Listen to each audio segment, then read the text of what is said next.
They say buildings are designed with purpose. Every floor, every wall, every number accounted for.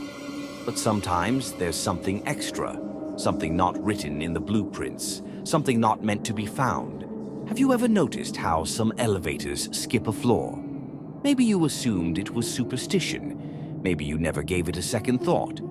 But what if skipping that floor wasn't to avoid it? What if it was to keep something in?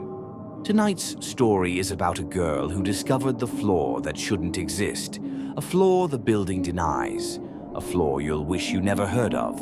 So ask yourself before we begin, what would you do if the elevator stopped on 12? They say every building has a top floor, but not this one. When Ava moved into the Hawthorne apartments, she was told it had 11 floors. Her lease said floor 11. The elevator said 11. But on her second night, something strange happened. She was coming home late, tired, half asleep. She pressed the elevator button, watched it climb. 4, 6, 9, 10, 11. But then, it didn't stop. The screen blinked once, then displayed something she wasn't supposed to see. 12. The doors opened. She stood frozen. What she saw wasn't a floor.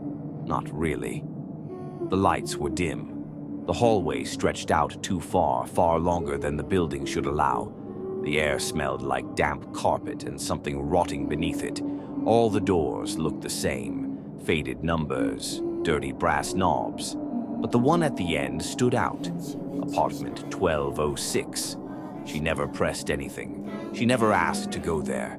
She hit the close door button. Nothing. Again. Nothing.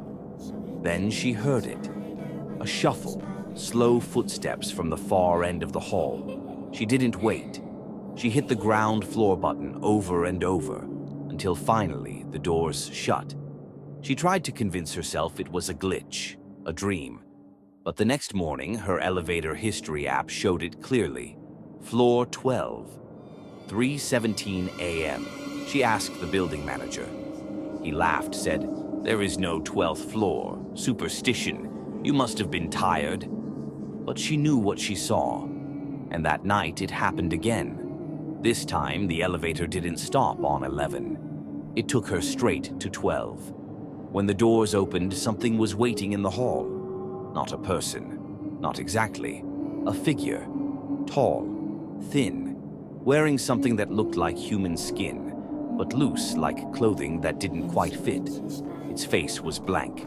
And yet, somehow she felt it, smiling. She slammed the door close button. It didn't move.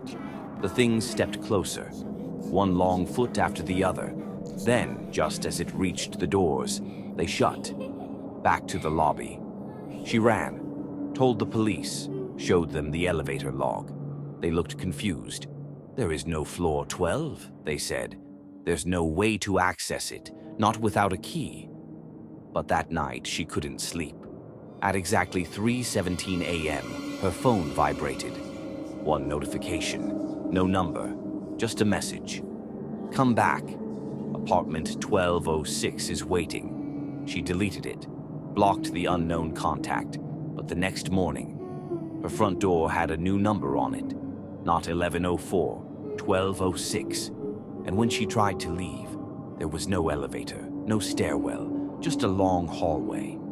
Too long. And at the very end, something standing still, waiting, smiling, and whispering, "You were never on the 11th floor.